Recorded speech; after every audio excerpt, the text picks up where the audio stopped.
ಅಯ್ಯೋ ಎಷ್ಟೊತ್ ಮಾಡತಾನೋ ಯಪ್ಪ ಇವ ಏನ್ ಮಾತಾಡತಾನ ಅಂತದ ಬರ ಅವಲ್ ಹೋಗಿ ಅರ್ಧ ತಾಸ ಆತ್ ನೋಡಿ ಇವ ಏನ್ ಮಾತಾಡತಾನೋ ಏನೋ. ನಾಳೆ ಪಿಕ್ಚರ್ಗೆ ಹೋಗೋನು. ಬರ್ತೇನಂತಿ ಮತ್ತೆ ಬರೋದಲ್ಲ ನೀ ಪಕ್ಕ ಅಲ್ಲ ನಾಳೆ ಬರ್ತಿಯಲ್ಲ. ಯಪ್ಪ ಅಣ್ಣ ಬಾರೋ ಎಷ್ಟೊತ್ ಮಾತಾಡತಿ ನಾವು ಮಾತಾಡ್ಬೇಕ ಅಲ್ಲೇ ಕುಂದ್ರ ಮಂದಿ ನೀನ ಬಾ ಒಂದ್ ಸ್ವಲ್ಪ ಹೊರಗ. ಏ ಅವಸರ ಯಾಕೆ ಮಾಡಾಕ್ತಿರಿ ಯಾಕಾರ ಬಡಕತ್ತೀನಿ ತಡ್ರಿ ಎಲ್ಲ ಅವ್ರು ಕೂಡ ಮಾತಾಡಕತ್ತೀನಿ ಅಟ್ಯಾಕ ಅವಸರ ಮಾಡಾಕತ್ತೀರಿ ನೀವ. ಹಲೋ ಇಲ್ಲಿ ತಗೋ ಇಲ್ಲಿ ಅಕ್ಕಾರ ಒಬ್ರು. ನಾನ್ ನನ್ ಗಂಡನ್ ಕೂಡ ಮಾತಾಡ್ಬೇಕು ಯಪ್ಪ ತಂದೆ ಹೊರಗ್ ಬಾ ಕುಡ್ದು ಎಲ್ಲಿ ಬಿದ್ದತನ ನನ್ ಗಂಡ ಮನಿಗ್ ಬಾ ಅಂತ ಫೋನ್ ಹಚ್ಬೇಕು ಇನ್ನೂ ಮನಿಗ್ ಬಂದಿಲ್ಲ ಅವ ಹೊರಗ್ ಬಾ ಒಂದ್ ಸ್ವಲ್ಪ ಫೋನ್ ಹಚ್ಚಿ ಬರ್ತೇನೆ ನಾನು. ತಡಿ 1 ನಿಮಿಷ ತಡಿ ಮತ್ತೆ ಹೊಳ್ಳೆ ಹಚ್ತೇನೆ ತಡಿ ನಿನ್ಗೆ. ಏ ಅಕ್ಕಾರ ನಿಮ್ಗೆ ಗೊತ್ತಾಕಿತ್ತಿಲ್ರಿ ಅವಸರ ಎದಕ್ಕೆ ಮಾಡತ್ತೀರಿ ನೀವು. ಏ ಸುಮ್ಮನೆ ನಿಂದಿರ್ತಿಲ್ಲ ಮಗನ. ನನಗೆ ಕೊಡ್ಯಾತೀವೋ ಅಣ್ಣ. ನನಗೆ ಯಾಕೆ ಕೊಡ್ಯಾಕತ್ತೀವೋ ಮಾರ ನಿಮ್ಮಿಬ್ಬರು ಜಗಳದಾಗ ಜೋರ್ ಬಿತ್ತೇನ್ರಿ ಅಣ್ಣಾರ ಹೊಡ್ತಾ.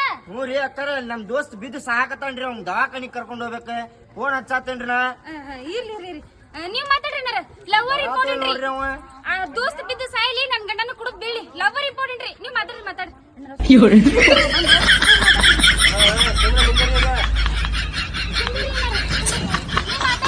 Lover important